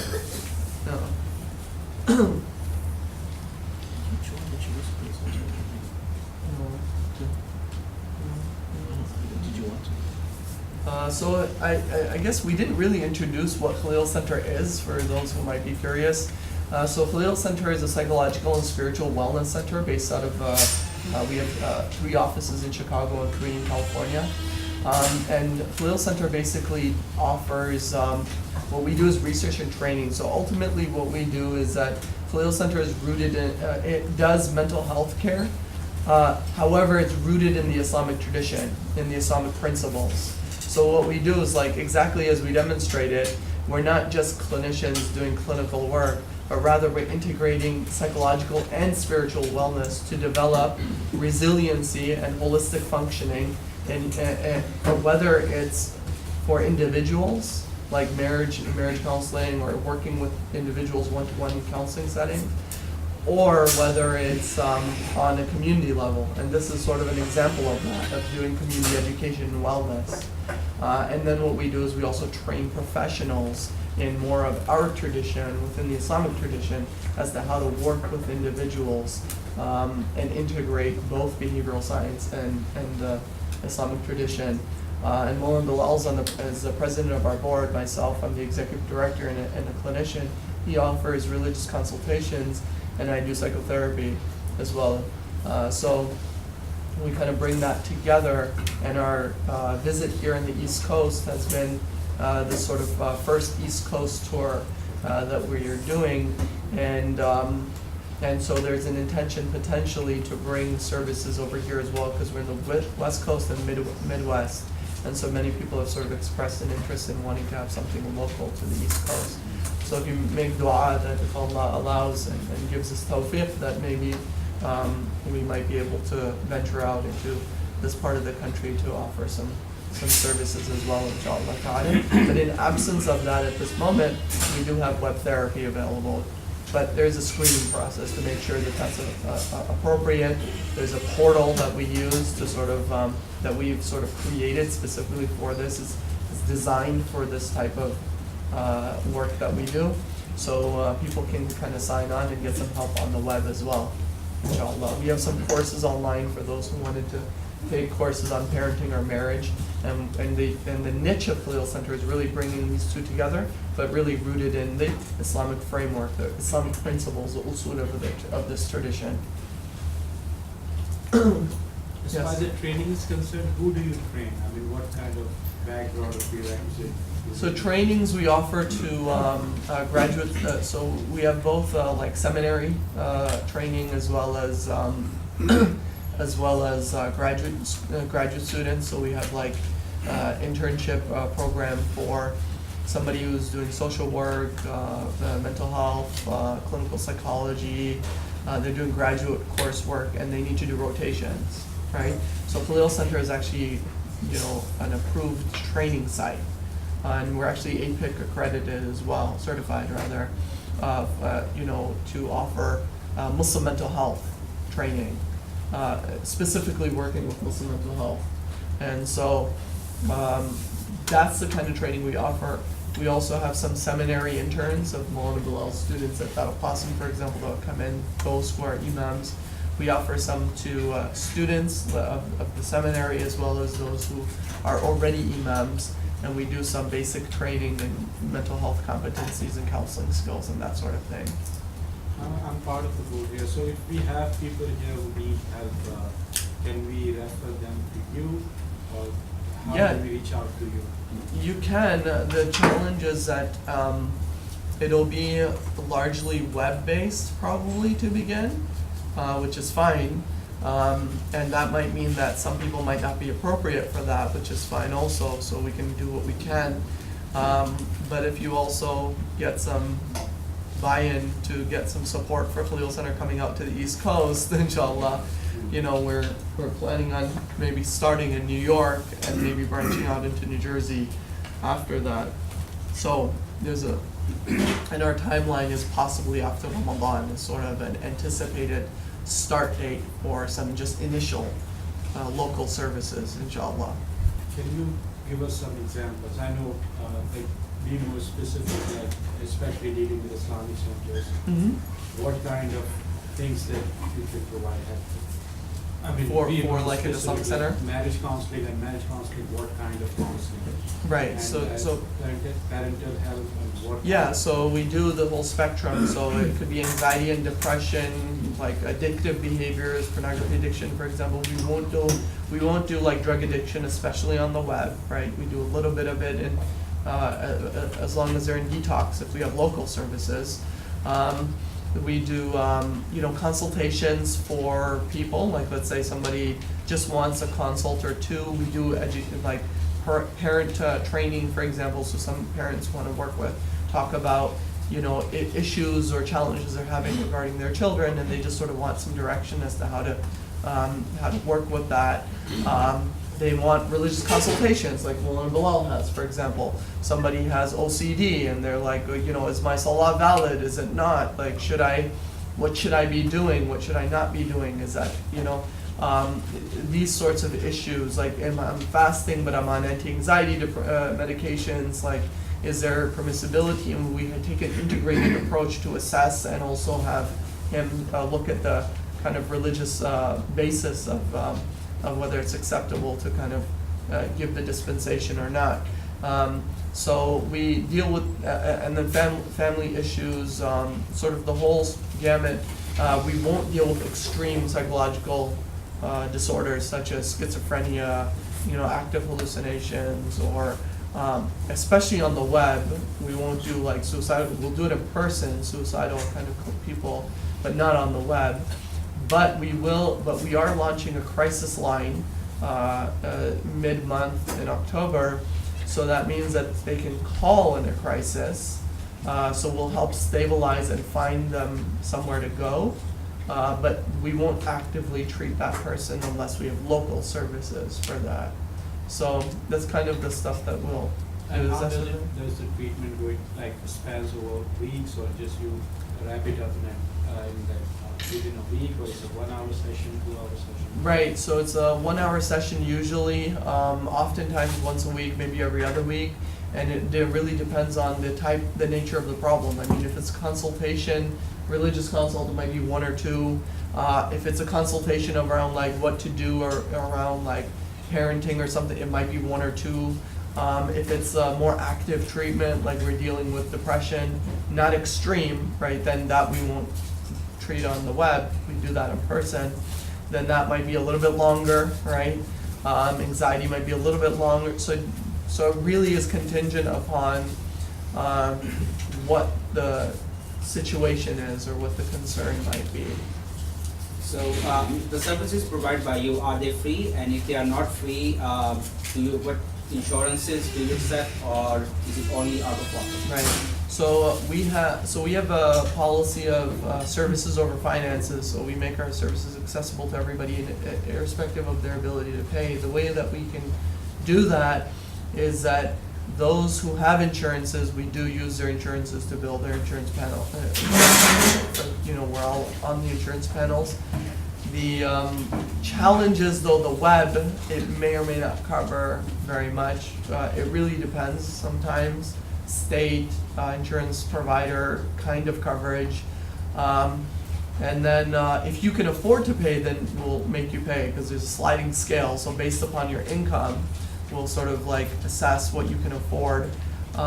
And sometimes your expenses are just so high you can justify that, and then what you can do is you can actually apply for financial aid. At that point, there's an option for partial payment and then coverage through sponsorships. That's why we do take sadaqah, we take zakat funds, and we go through the proper sharia modalities to ensure the proper usage of those funds. And then we or it might be fully covered under the financial assistance program.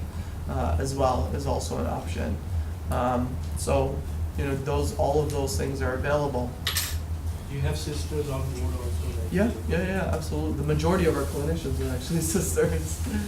Yeah. Like Dr. Rania and Sheikh Rami are at ICMC. MCP? What is it? ICC. ICC? ISCJ. ISCJ? I'm not sure. You are here at MCMC right now. A, B, C, D, E, F, G, H, I, J. Where is the location? If you know the location, yes. No, it's going parallel. Close to Trenton? It's parallel happening there. Lawrenceville? No, but Lawrenceville. we're talking about Lawrence. ICMC. Yeah, that one. ICMC. That one, Sheikh Rami and Dr. Rani are actually over there right now. They're doing a similar talk, a different talk, but sort of in part of our East Coast tour. And she's the director of services in our California branch. Yeah. I have two questions. When Sure. you say you do over the web, does it mean like you use Skype or something? No, it's actually a portal that's HIPAA compliant that we've sort of had built out for us. So it's video chat? It's video, video, and then there's typing and the voice carries My on. second question was, do you also have non-Muslim clients? We very rarely. So our niche is in treating Muslim mental health using Islamically integrated psychotherapy. So sometimes you have sort of a hippie type non-Muslim that really wants, sort of spiritually integrated therapy, and we have some of those folks as well. But really, Khalil Center's existence is that we bring together this interdisciplinary team and visionary institution that is focused on reviving our tradition of treating mental health issues. So generic mental health can be offered by anybody. You know what I'm saying? It doesn't need your sadaqah funds. It doesn't need, the expertise of Maulana Bilal or, Islamic traditions. That's sort of generic therapy. But when we're talking about using our framework and our approach of integrating our spirituality and Islamic tradition into it, that's where sort of the vision comes in. And that's why we've been actually pretty intentional about not trying to do too many things that we're not going to be able to manage. So we keep ourselves very focused on what our mission and vision is and what we can do best. Do the sisters have questions? So, I was going to ask you two things. One is just a comment. So I assume that all your professionals are Islamically also trained, basically. So yeah, that's a really good question. So all of our providers are trained mental health providers, licensed by the state or pre-licensure under supervision. And in terms of Islamic education, everybody varies in their degree of Islamic education. Some actually have ijazats and are finished with their studies, for example, are sort of like duly trained, and then some are sort of advanced students of knowledge, and then some we have more beginner level, not beginner, but there has to be some level of competency that we have, that the person has a degree of Fard Ain, has some degree of Islamic understanding and practice and application, and that they're in training, wanting to advance their Islamic education, in addition to learning how to do this, which is developmental. We're still researching and developing all of this stuff, so they have to be involved in the trainings that we offer. So the second question was, I know that you have offices in Chicago and Bay Area. So now that you're trying to spread out, do you envision or at least plan, because some other institutes kind of do this, is having temporary clinics, so you have like a 1 week program in New Jersey or 1 week in New York, which means what happens, the centers can plan whatever cases they have. Right. They can schedule appointments for, so do you envision some kind of that weekly kind of workshop? That's an interesting idea. I've never really considered it. Oftentimes I shy away from it because a lot of problems can take a long time. Right. So sometimes you get, and in our community, oftentimes people come when they're like right at the brink of suffering. They've been waiting so long when they should have really come in a lot earlier. And so, I would incline more like I'd be open to having like a 1 week weekend retreat or 1 week kind of retreat or something. That would be more like we set up like a holistic like structure where there's sort of a set of afkar, there's durus, there's intentionality in the selection of what food we're gonna eat, nature, exposure, having a kind of a one-to-one spiritual and psychological consults with individuals. It could be, whether it's anxiety type depression or just spiritual health, just sort of being able, getting people, strictly off of a device, for example, for the entire week. Like that would be something I'd, if somebody were to put that together, I'd absolutely be interested in. I don't know if you feel the same. That would be one of those things that I think would be an ideal way of being able to approach that kind of issue. Yeah. So, how would you differentiate between you having a psychological problem versus just having waswasa from shaitan and doubts that are constantly bothering you?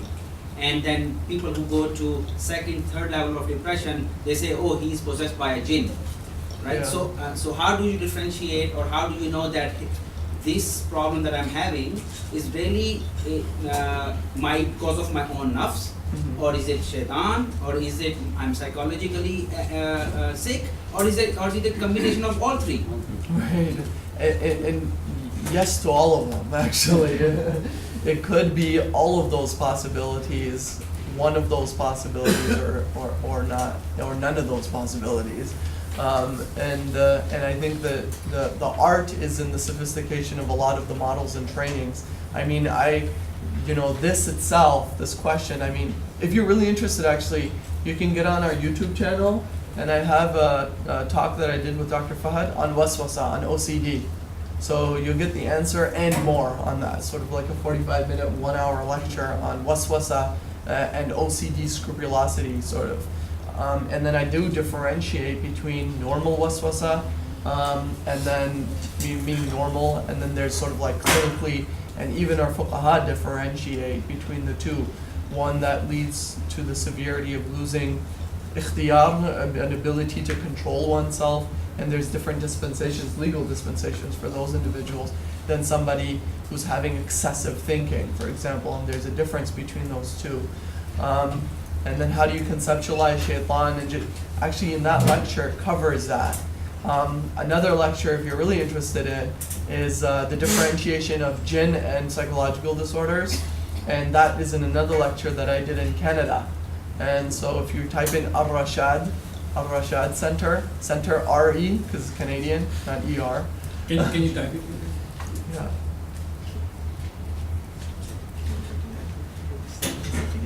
Oh. I think in general, this reductionist approach of just believing it's one or the other and not interlinked is something that we fundamentally disagree with. So we do explore in every situation the idea that this could potentially be a spiritual issue as well, or could potentially be a physical issue as well. So we actually, in our Chicago office, we actually also consult with naturopaths and other, we obviously defer to psychiatrists. And so it's something that we're very cognizant of, that there are varying degrees within one field, and also that we have to explore everything together. That's why we call ourselves a holistic clinic or holistic center. Yeah, if you type this into YouTube, inshallah it'll come up. Is it? Oh. The other one. Oops. Okay, this. Thank you. Yeah, so this will kind of give you a little taste of what the degree of kind of analysis that we're doing when we're dealing with complex problems. And to your point, I think the reality is that we oversimplify in our community what mental health kinds of issues are. We talked about anxiety. There's healthy anxiety, there's unhealthy, there's sadness and healthy and unhealthy. The brother asked about, when do you use khawf? Is it khawf? Do you use fear, or is it hope? Well, it's case specific, just to demonstrate that. And so there's more complexity.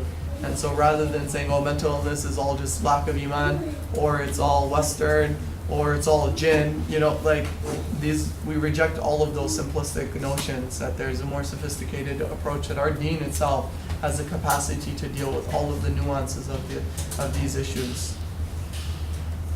So we'll wrap up here, inshallah. We appreciate the time that you took out to sit in on this on a Sunday morning, or afternoon rather. جزاكم الله خير وآخر دعوانا الحمد لله رب العالمين.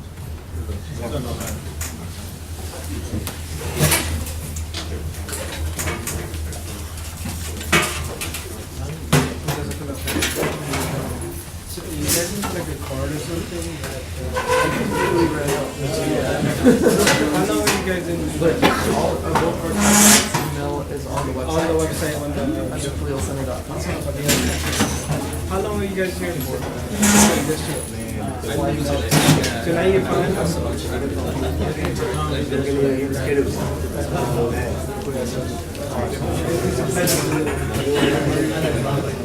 So whatever it is,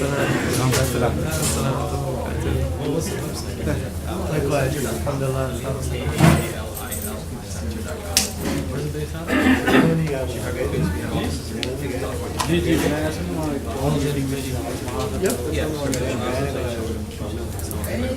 It's right here. So, it's good. It's on the flyer. The website. On the website. That was the question I was going to ask. The one that I asked? This is TEI.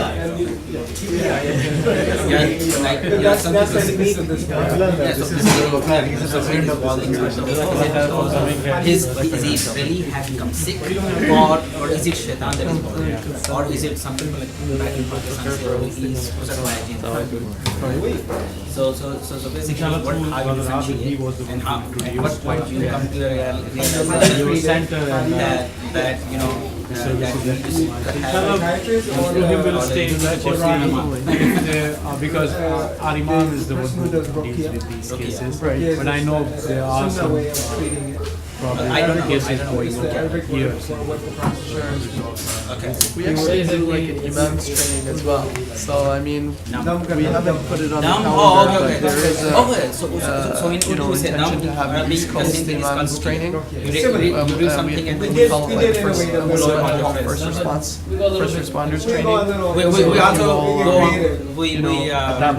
This will be open to all the community leaders. That's It's not bad, but it's not Kind from of sign people. But usually, and then you. Sign their thumbs up or khatibs or So there's sponsor this for them. something we always When do. is like the next one? The next one, I always it's wanted not on the to calendar find yet. out There's right now Arizona. I'm going to Arizona Do you have November like a 11th. mailing list where Yeah. our center can And Rocky be on would your... be- Yes, yes, yes. This is good. Okay. Good call. So if you have So a there card are or people something, that are doing it. So KhalilCenter.com, at the bottom is our mailing list. Just type in the email. Just say, sign on to Normally, the the mailing ones list. that It's are all doing at it, the bottom of the Seriously, website. the ones that are doing it correctly. Alhamdulillah. maybe they Next don't- time I'll bring more. They don't charge. Yeah. Right now, this was is very a beneficial. business right now. Oh, you know, so and so come see me, and you know, this is my phone number. Usually, You guys live? You guys did it live? Did you record it? Again, we record on YouTube itself as well, so you can go on YouTube. Oh, Anytime okay. there is Channel. a you- Okay, got it. So then it posts automatically? Is that it? Okay. So I was just thinking, because we can somehow link it to our mailing list for folks that might, because we got some social media How do you requests, convince like, them? How do you go about oh, if we can't attend, is there a way that we can benefit from it? So I wanted to be able to put it out, inshallah. You should have that link. Yeah. I think I just forwarded the link, I'll forward it to you. Okay, if inshallah, someone is sounds very good. To link always and all very these things. pessimistic, Yeah, always be among friends with always give Okay, inshallah, sounds good. Okay, I'll be back. That, Okay. at least that period of time, he will feel different, he will feel better. And when he's away from that gathering, you know, when he's away from that gathering, right? So he will feel that I was feeling much better a few hours ago, and now slowly he's back again into his depression. Is your local community, is your local masjid? No, actually, in Teaneck. Oh, okay, from Teaneck, okay. Yeah, you know Maulana Idris? Yeah, that's Maulana Bilal's All those memories. brother-in-law? Actually, And, Maulana Bilal is my son's teacher. oh, He okay. went to Shahir. Oh, yeah.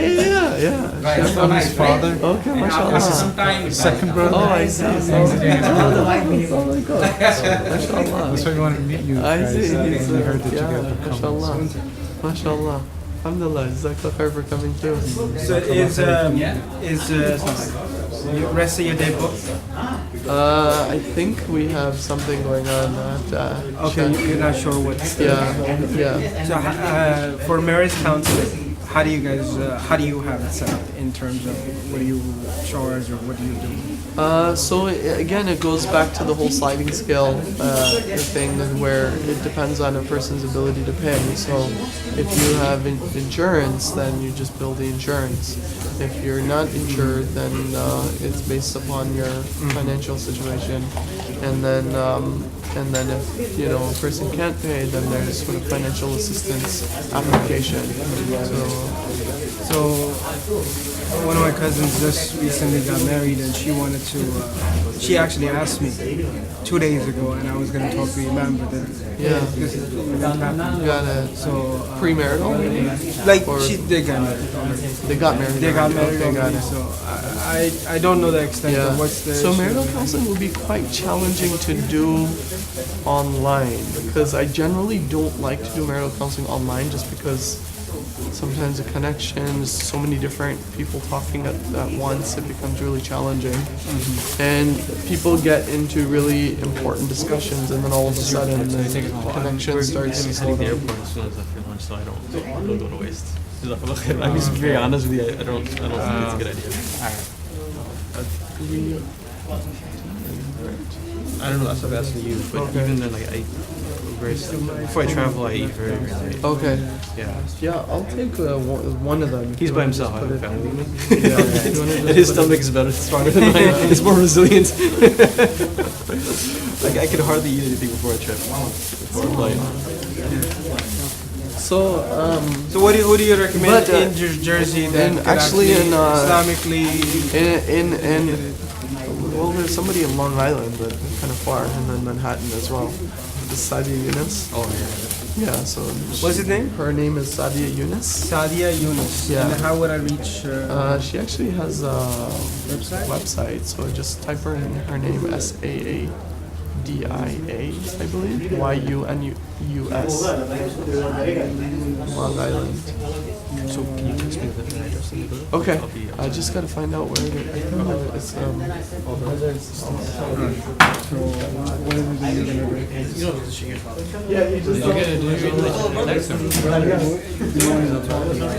Okay, inshallah, we'll see. Okay, inshallah. Alright, Jazakallah khair. no problem. Assalamu Okay, you're gonna say something. Oh, I went to Shalimar, right? Okay. Deliver food, you know, that's what I'm doing right now. Okay, take it. Pick up Shalimar. And I'm walking out, and there's these two Mexican people who work in the kitchen. They're like standing outside, like next to the door. I'm about to walk out, say hello and this and that. They look at me and they're like, oh, nice beer.